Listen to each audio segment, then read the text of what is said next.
welcome back to my channel. I have a ton of fragrances that I have been absolutely loving, and of course I wanted to come and share them with you guys. I think it's only right that we start off with, can you smell what the rock is cooking? This is Yum Bougie Marshmallow by Kayali.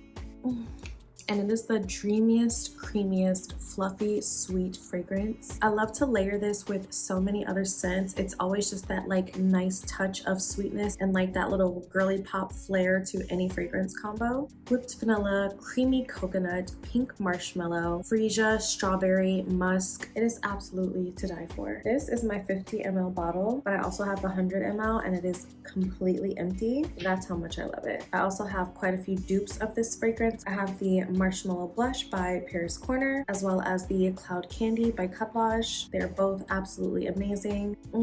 They both definitely smell just like the fragrance. I do think that I like this one, the Cloud Candy by Cut Lodge, a little bit better because I think it emphasizes more of that like marshmallow vibe, whereas this one is more like a sweet strawberry forward fragrance. But they definitely capture the essence of what Yum Bougie Marshmallow is, but you just really cannot go wrong with the original. Like, I love the original formula of this, and like I said, I'm on my second bottle. So yeah, I actually got to smell this fragrance before it came out when I was in Dubai. I went to the Kayali headquarters and I got to tour Mona's fragrance room, or like fragrance library, or whatever she calls it. Seriously, so unreal in person. But we did get to smell this and we instantly fell in love. This is my #1 favorite fragrance from Kayali, and I have quite the Kayali collection, but this is literally just so much femininity in a bottle, and I get so many compliments every time I wear it. Now, I definitely have something for every price range. Like, some stuff is pretty affordable. Then we have like the designer level fragrances, and of course you guys know I am such a niche girly. So this next one is definitely going to be a little bit pricey, but I promise you it is worth every single penny. This is Prodigy by Mind Games, and I literally say if I were to get married tomorrow, this would be my wedding day fragrance. Wow, a masterpiece. This fragrance has rose, but in the heart of it, there is a creamy cafe latte, which I describe as being a coffee that is heavily diluted in cream. So it's not as coffee forward, it's more lactonic and, you know, emphasizing that creamy vibe. I think also the packaging itself kind of alludes to that. I describe this as smelling like a very elegant woman who is taking a milk bath and it is covered in rose petals. That is exactly what this smells like. It is so timeless. It smells wealthy. It smells very coquette, like just literally the wealthiest, classiest woman. Like, that is what this smells like. And that's why, to me, it definitely gives like that bridal vibe. Like, that is exactly the kind of presents that I want to give off on my wedding day. It also has a base of some sandalwood, some vanilla, and some blonde woods, which really, again, goes back to emphasizing that like creamy vanilla kind of vibe. This is an absolute 11 out of 10. I don't know if y'all know. If you follow me on TikTok, then you definitely know. Mind Games is my favorite niche house of all time. Like, I think that they literally just hit the ground running. They are a newer house, but they came into the game wasting no time. Like, they just have so many gems. I have a ton of fragrances from them. I think I have about 8 now, and there's still so many that are on my wish list. It's such a unique house, and I think that their fragrances are just chef's kiss. Do you see this dent? It's like right here. And this fragrance hasn't even been out that long. This is the Donna Born and Roma Extra Dose. So it is just black currant, rum, and vanilla. But there's supposed to be an extra dose of all of the notes. So it really emphasizes each of them and makes them very, very prominent. You get this sweet, juicy black currant, followed by the booziness of the rum, and then finally the creamy silkiness of the vanilla. And I always say, out of all of the Valentino Born and Roma flankers, the original has always been my favorite. Like, I love Coral Fantasy, I love Yellow Dream. I think that one's like super underrated. But in my personal opinion, nothing was coming close to that original formula because, again, I loved the black currant and I loved the bourbon vanilla in that. So for me, the way that the rum and vanilla play together in this fragrance gives you that same bourbon vanilla vibe, but with the vanilla and the rum both being their own entities, both of them are very amplified in their own way. So I think that this scent literally just emphasizes all of the best parts of the original Donna Born and Roma, and this is absolutely amazing. Like, I cannot get enough of this. As you can see, I've been drowning myself in this. I've probably had this for about 2 months, and it looks like it's been in my collection for a year. For someone who has hundreds of fragrances, for me to put this big of a dent in a fragrance that fast is absurd. I love it so freaking much. I cannot wait to get another bottle. It's definitely long overdue. And as you could assume, this is definitely a compliment magnet. Next, we have one that is so fun and vibrant and perfect for the summer. This is Miami Nectar by Ellis Brooklyn. I actually went to F1 in Miami with Ellis Brooklyn last year for the launch of this fragrance, and this is definitely my favorite Ellis Brooklyn fragrance.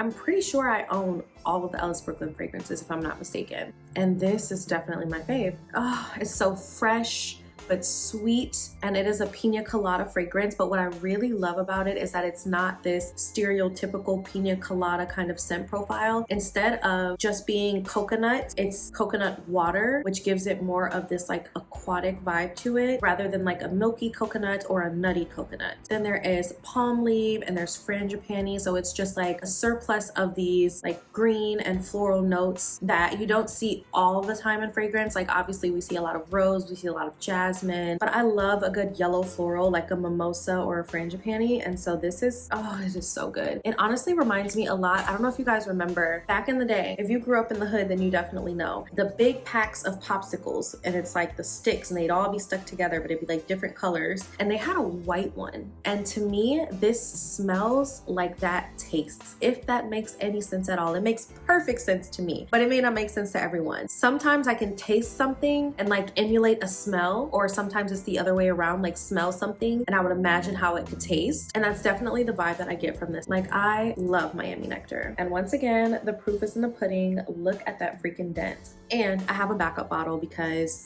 yeah.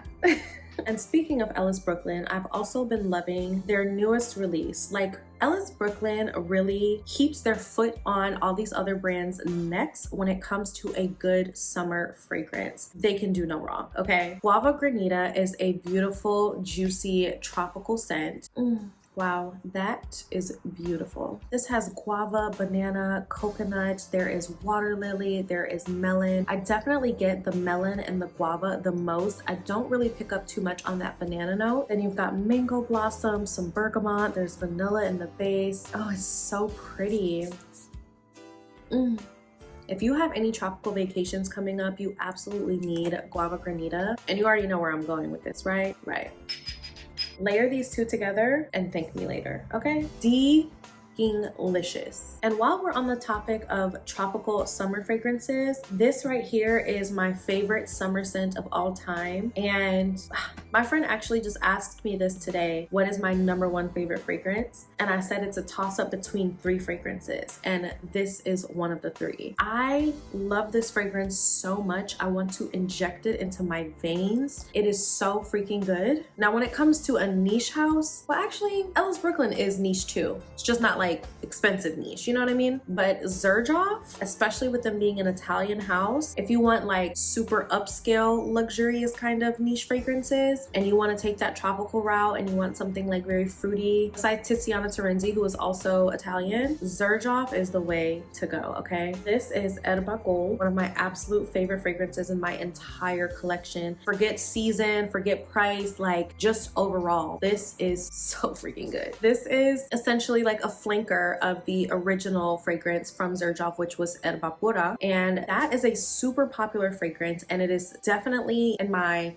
top 5, probably top 3 most complimented fragrances in my whole collection. However, it is a very polarizing fragrance. You either love it or you hate it. I kind of find myself in the middle. Obviously, I love it because I wear it and I have it, but sometimes it is very screechy. Like, although I do appreciate it, I can understand why people don't like it. The musk in it is very tart and it's very sharp. So when it comes to Erba Gold, this is much more bright, and it definitely does not have that screechy, musky kind of smell at all. It's like if you were to take Erba Pura, take away that like screechy muskiness, and make the tropical notes almost a little bit more citrus leaning compared to like berry fruitiness, if that makes sense. Brazilian orange, bergamot, green apple, melon, just literally a big concoction concoction of all of these beautiful tropical fruits, but the fragrance is still very anchored by the woody notes and the cinnamon and the clove. There's amber and cardamom, and all of it really just kind of adds some depth to the fragrance and keeps it from being too much of like a tutti fruity juvenile kind of scent. But the best way that I can describe this is, you remember that Fruit Stripes gum that has like the little tattoos on it you can put on your tongue? That is what this reminds me of, and I think that that's a part of the reason why I love it so much, because it's like almost nostalgic, but also having like that shampoo-y freshness to it, very tropical, very mouth-watering. This is a 10 out of 10, and I've literally shown it to guys who like love it for themselves as well. Like, it's a unisex fragrance, so of course, but this is my baby. I will stand 10 toes, 11 toes behind her, okay? Now this next one is a lot more like warm, cozy, sweet. I'm talking thick, edible, syrupy, gourmand goodness, and it is a more affordable fragrance. This is Delicious Bouquet by Afnan. Sugar, honey, whipped cream, caramel. It is just a ribbon of sticky sweet goodness. Oh my gosh, so intoxicating. Now this one is supposed to be like an Arab affordable take on Devotion by Dolce & Gabbana, which is known to be like this lemon pound cake kind of scent, and it's a fragrance that I do own, so I have it here for reference. However, I personally prefer the Devotion Intense, and I think you can tell by the bottle. That is absolutely ridiculous. Kind of hard to pick out the difference, but this one has like an orange bottle overall, whereas this one just has the orange juice, but the bottle itself is clear. So you kind of see that difference. But this is the Intense one, and I like this one so much better because it has this like added hazelnut note to it, and it kind of reminds me of like this delicious fruity pebble kind of vibe. I made this fragrance go like super viral on TikTok. I wore it to like a girls' night with my friends, and my homegirl Alexa would not stop sniffing me all night. She's literally like, hug me, like just rub on me so I can get the fragrance all over. Like, it smells so freaking good. I do have a backup bottle. So to me personally, the Delicious Bouquet smells more like the Intense version of Devotion, which is why I am so obsessed with this. But I can't even lie to you, it's high-key better. You know I would never lie to y'all, okay? I brought this fragrance with me to Michigan recently when I went to visit family, and I did also have the Devotion Intense with me. I had a ton of fragrances because I never travel light, and out of everything that I brought, I had my nephew pick out his favorites. He picked 3 scents, and Delicious Bouquet was 1 out of the 3, and he said that he likes this better than the actual Dolce & Gabbana fragrance, which speaks volumes. Because one thing about it, my nephew is a label whore, and Dolce & Gabbana is one that my brothers tend to love because my brother and my nephew, both of their initials are DG. So the fact that he said Delicious Bouquet smells better than the Dolce & Gabbana, he might tell you a joke, but he'll never tell you a lie. This is a 10 out of 10. I've probably had it for about 3 weeks now, and you see the dent. I have been using the hell out of her. I cannot stop spraying her. I love just putting a little spritz or 2 of her on top of any type of combo. And wait. Let me put y'all on real quick. This layered with this or any other variation of Yum Bougie Marshmallow, oh my goodness, it is too good. Now you guys know that I said Mind Games is my favorite niche house, but my favorite designer house. Okay, so if we're talking like designer level, like that you can get at Macy's, Valentino for sure, because I feel like everything from their women's collection, everything from their men's collection is just like hit after hit after hit. And in order for a house to become like my favorite house, I have to like virtually everything you've created. So whatever you make for men, whatever you make for women, if I can say that I like 90% of everything you've made, that's when we start talking like favorite house potential, you know? My #1 favorite fragrance house overall, and definitely my favorite for like private blend, higher end designer fragrances, Louis Vuitton. No question. I love Louis fragrances. I love so many of them for men. I love Meteor, I love Imagination, I love Lovers. From their Extrait collection, I love Stellar Times and Symphony. From their women's collection, I love Étoile Filante. I don't really know how to pronounce that one. The watermelon one, so good. So underrated too. I love Elle d'Absence. That's my favorite Louis fragrance. I love Attrape Rez. I mean, the list goes on. You got the California collection with Pacific Chill and Afternoon Swim. We'll get to that in a second. But this one is the latest release from Louis Vuitton. It is called Elves, not elves. It does look like elves, like little elves, but it's actually pronounced elves, which in French means like they, I believe, or something like that.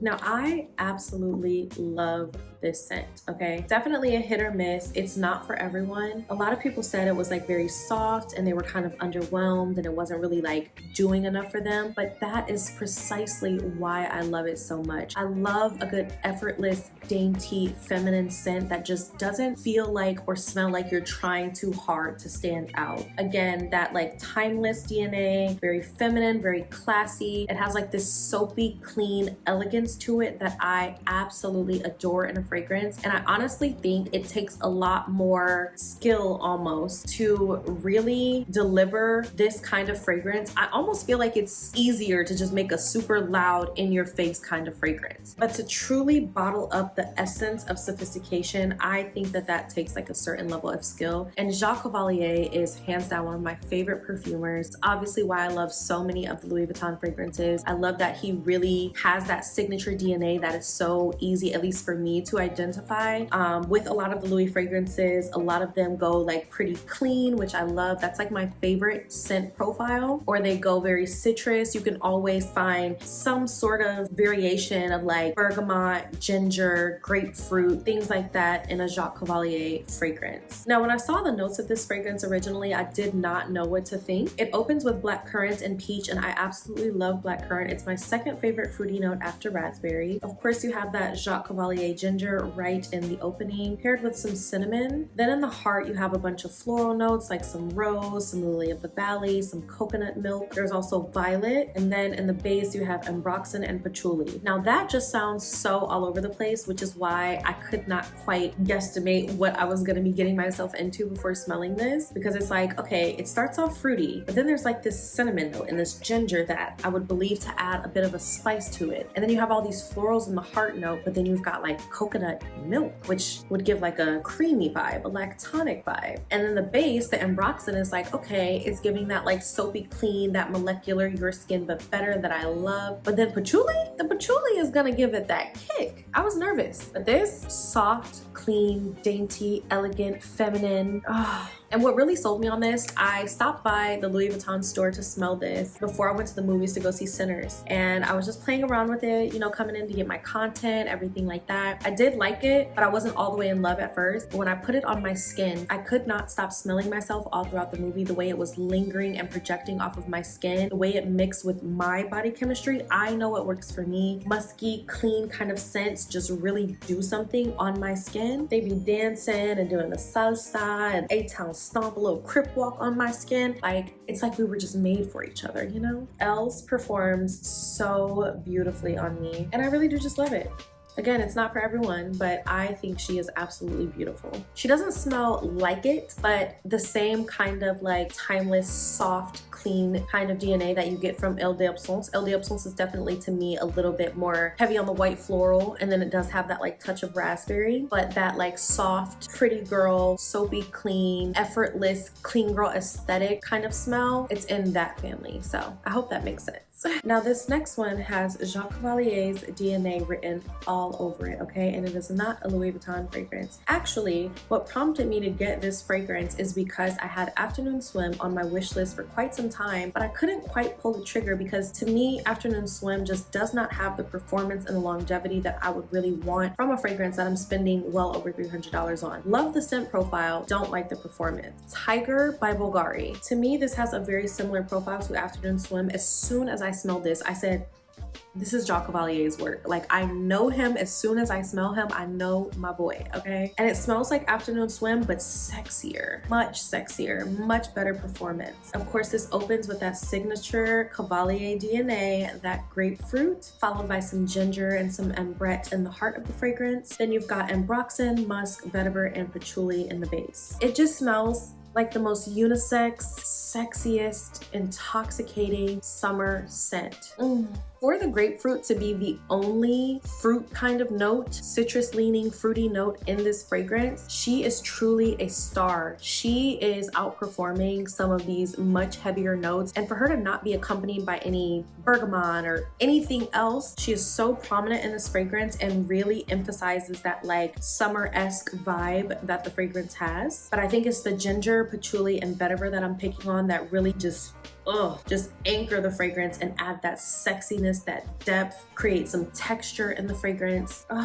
It is so sexy. I wore this when I went on a yacht with Brown Sugar Babe. This was probably like 2 months ago, and Makeda, who is the owner of Brown Sugar Babe, fell in love with this scent. She was like, girl, have to get it. So hopefully maybe someday we'll get an oil version of this from Brown Sugar Babe. That would be amazing, but this scent is to die for. So here's my theory on this. This fragrance, Tiger by Bulgari, came out before Afternoon Swim. Louis Vuitton desperately wanted Tiger, but it was time for Bulgari to have like their breakout fragrance, you know, like that mass appealing scent that they were gonna be known for, like their Baccarat, you know what I mean? Because Tiger is hands down the most popular fragrance from this collection. I forget what this collection is called, the Le Gem, whatever, that collection. This is the most popular. So because of the fact that Louis Vuitton could not get this fragrance, I feel like they had Jacques kind of make something within that family, and that's how we got Afternoon Swim. But I feel like Afternoon Swim is a much more citrus forward, summery, bright, very unisex fragrance that strips away the sexiness of this. Like, to me, Afternoon Swim is not necessarily sexy. This is like date night in the summertime, you know, super sexy, flowy dresses, showing a lot of skin. You're tanned, the skin is glistening, it's oiled up. She's got that sleek, slick back bun, some nice designer costume jewelry. Like,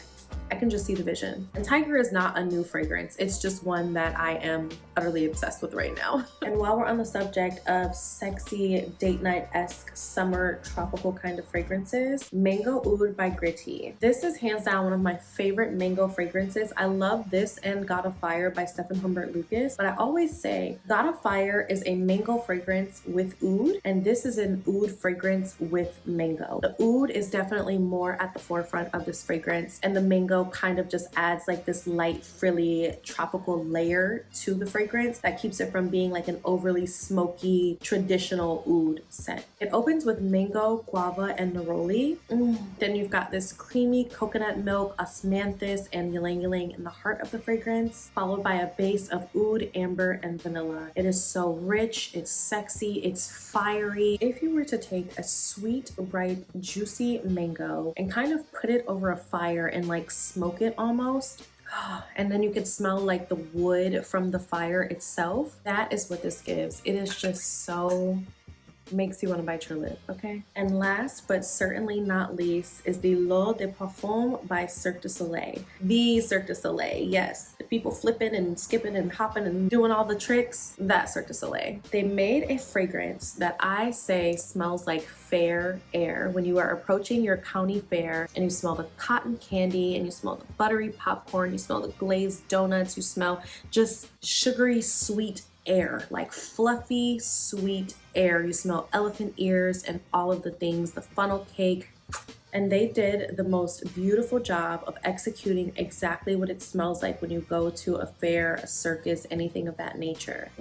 This opens with cotton candy, red apple, and bergamot. In the heart, you have butter and popcorn, which are two notes that I was very nervous about because I feel like with a butter note and a popcorn note, sometimes that kind of profile, if it's not done right, can be very nauseating and can really ruin a good fragrance. But this is done in such a photorealistic way, and also it having caramel in the base almost kind of makes it smell more like kettle corn, like the caramelized popcorn, rather than like a salty, buttery popcorn that is separate from a caramel note. There's also iris and vanilla and some amber, little sandalwood. So you have like these more straightforward, typical notes that you would find in a fragrance that kind of bring back that perfumey vibe to make it not smell like overly gourmand, but this is a very gourmand fragrance at the same time. It is the perfect balance between being something wearable, but also still being something that you want to stick your teeth into and devour. Like, it's so good. It makes you smell so sweet and fluffy. Like, the main things I get are the cotton candy, and then it gives like a candied apple vibe, as well as the caramelized popcorn. Sugary, sweet goodness. Smells like you're at the fair. Smells like you were at the circus. Like, this is hands down one of the most beautiful, edible smelling, gourmand fragrances of all time. Mark my words, she is worth every penny, and when I run out I will definitely be getting a new one. And here is my proof. Let's look at the dent. The dent has to be denting or it's not real. But that does conclude today's video. Of course, I will have links to all of these in the description box so that it's super easy for you to grab anything that I talked about in this video. If you guys have any questions, comments, concerns, leave them down below. I always try to do my absolute best to get back to all of you guys. But out of all of these, tell me which fragrance you like the most, if you've smelled any of them, if you have them, which one is on your wish list, something new that you discovered from this video, all of the above, any of the above. Feel free to let me know. Love you guys, and I will see you in my next video.